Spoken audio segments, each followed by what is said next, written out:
விளாத்திக்குளத்தில் 10ஆம் தேதி செவ்வாய்க்கிழமை அன்னைக்கு சாயந்தரம் அன்பு சகோதரி 17 வயசு இருக்கக்கூடிய அந்த அன்பு சகோதரிக்கு நடந்திருக்கக்கூடிய கொடூரமான நிகழ்வு என்பது இன்னும் அதற்கு தீர்வு கிடைக்கல.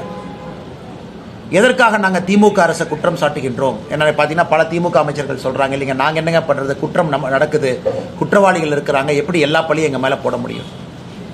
இந்த விளாத்திக்குளத்தை பொறுத்தவரை 12வது பரீட்சை எழுதிட்டு வீட்டுக்கு பாப்பா வர்றாங்க. சாயந்தரம் 6 மணிக்கு வீட்டிற்கு வெளியே அந்த வயக்காலுக்கு தோட்டத்துக்கு போகிறாங்க. 8 மணி வரைக்கும் அந்த பாப்பா வரல.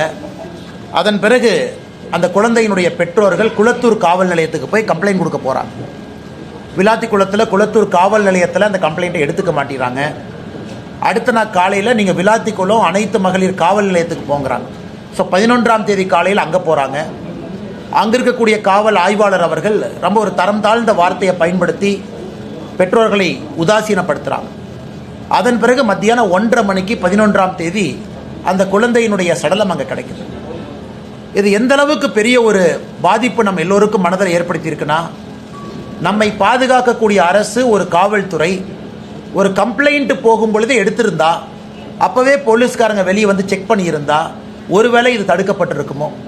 அதனால் 10ஆம் தேதி சாயங்காலம் காணாமல் போன அந்த மாணவி 11ஆம் தேதி மத்தியானத்திற்கு மேலே ஏற்கனவே தேடி இடத்துல சடலம் கிடக்குதுன்னா யாரோ வந்து போட்டுட்டு போயிருக்கிறாங்க அப்படின்னு தான் மேற்கட்டமாக நமக்கு தெரியுது. அதனால் இது காவல்துறையினுடைய தோல்வி என்று சொல்வதை விட காவல்துறையை நிர்வகிக்கக்கூடிய நம்முடைய முதலமைச்சர் ஐயா ஸ்டாலின் அவர்களுடைய முழு தோல்வி. என்ன கமாண்ட் அண்ட் கண்ட்ரோலில் வச்சிருக்கிறாங்க? இன்னைக்கு வந்து ஹோம் செக்ரட்டரி அவங்க பத்திரிகையாளர் சந்திப்பில் ஒருத்தரை சஸ்பெண்ட் பண்ணிட்டு அதனால் பிரச்சனை முடிஞ்சிருச்சு அப்படிங்கிற மாதிரி போகிறாங்க. இன்னும் குற்றவாளியை கைது செய்யப்படவில்லை.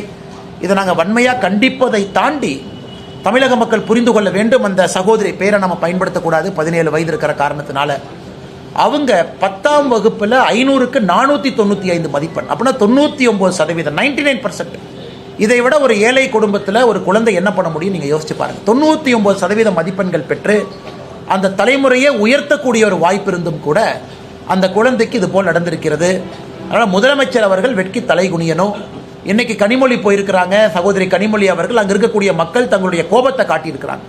அதனால் முதலமைச்சர் அவர்கள் இப்போவாவது ஆட்சி முடியும் தருவாயில்னாவது ஒத்துக்கணும், காவல்துறையை சீரமைக்கணும், காவல்துறைக்கு வந்து இன்னும் அதிக அதிகாரத்தை கொடுக்கணும், ஆட்சியாளர்களாக தோற்றிருக்கின்றார்கள் என்பதை ஒற்றுக்கொள்ளணும்.